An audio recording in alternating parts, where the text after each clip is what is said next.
somebody took it away from me in the blink of an eye. In less than a month, this woman destroyed what I had worked for 15 years. I mean, your credit score is basically all you have. I was mugged. They got my information. It can really negatively affect your life. Then they went off with the information and basically became me. I feel this a loss of control, that someone's out there pretending to be you and doing things in your name that can come back to haunt you. Somebody was using my name and all my personal data. They'd done it all. I just didn't even know where to start. They had a long record. It's a terrible feeling. Identity theft. It happens when your personal information is stolen and used without your knowledge. It's a serious crime that can cost you time and money, ruin your credit, and destroy your good name. When I was a victim of identity theft, my mail had been stolen. I was shopping at a grocery store and someone took my wallet. I think I made a purchase and they stole all my debit card information. My briefcase had been tampered with, and when I looked in it, I saw that my passport and my driver's license, which I had in there, had been taken. Identity theft happens when someone takes information about you and then uses it to commit fraud. Identity theft is very serious.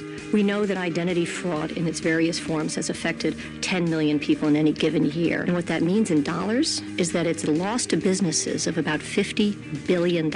On top of that, victims of identity theft have spent $5 billion trying to undo this harm. Everyone needs to be conscious that identity theft is real.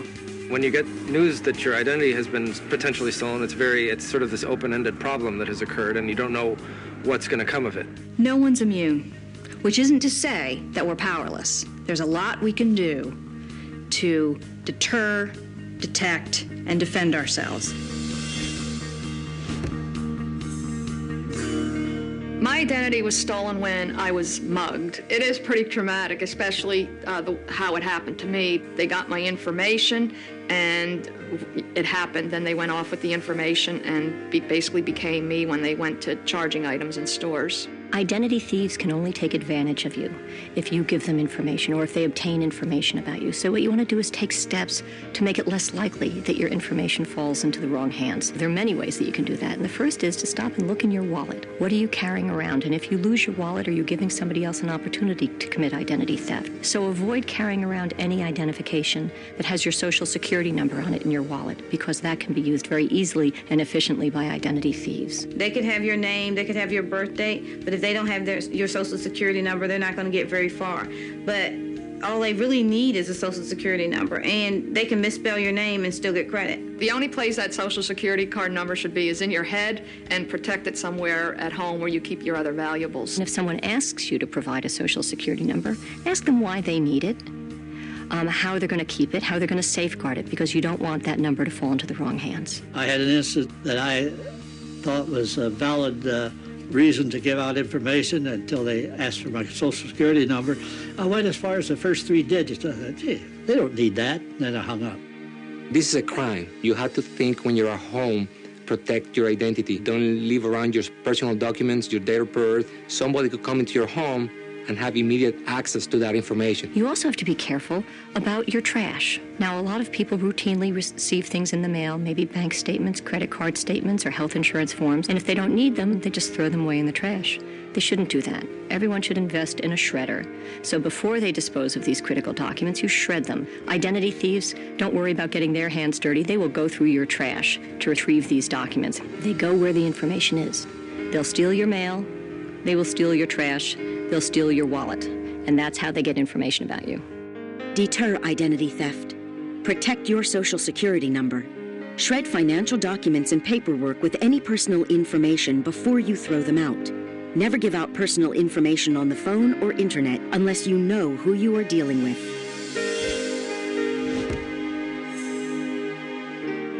My name is Nicole M. Robinson. The woman who stole my identity, her name is Nicole A. Robinson. She stole my information from the pharmaceutical company that she works for. After this happened, it devastated my financial life. I ordered my credit reports, and I received a credit report in the mail that was 54 pages long. It had over 170 accounts, 140 of them were in collections. It had 42 different names and 65 different addresses on it. Not only was somebody else reaping the benefits of my good credit, I could no longer have access to my own good credit. And I cried. I cried every day for 3 months. On top of the financial and the time that people spend in resolving these issues, it's an emotional burden on victims. My life before the identity theft case was wonderful. In less than a month, this woman destroyed what I had worked for 15 years. She got my life. If an identity thief uses, for example, your Social Security number and applies for new credit in your name, as opposed to raiding an existing account, there may be no way for you to know about it unless you've checked your credit report and you see that a new account that you didn't even know about has been opened in your name. That's why it's very important to monitor your credit report regularly. Detect identity theft. Check your credit report at annualcreditreport.com. Federal law gives you the right to a free credit report every year from the 3 national consumer reporting companies. Review your financial accounts regularly. Look for charges you did not make.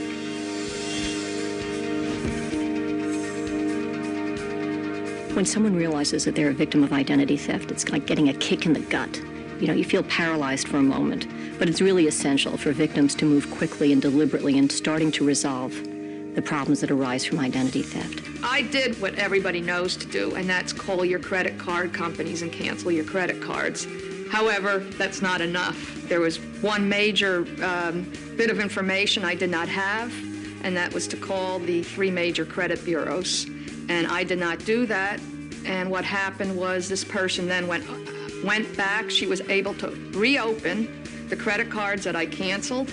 She was also able to open new credit cards in my name. If you find you've become a victim of identity theft, the first thing you need to do is contact one of the 3 major credit reporting agencies and have them put a fraud alert on your file. You got to take it seriously.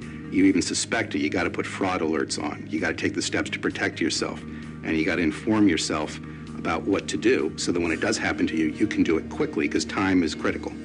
You next want to contact each of the creditors or other institutions where your information has been misused. Then you follow up in writing and dispute these accounts and get a letter from them resolving these disputed fraudulent accounts. The FTC has an affidavit, which in my case I used, to write out your explanation of what happened that you can then use to submit to creditors trying to collect on fraudulent accounts. When you're trying to tell them, look, my identity was stolen, it helps prove it to them.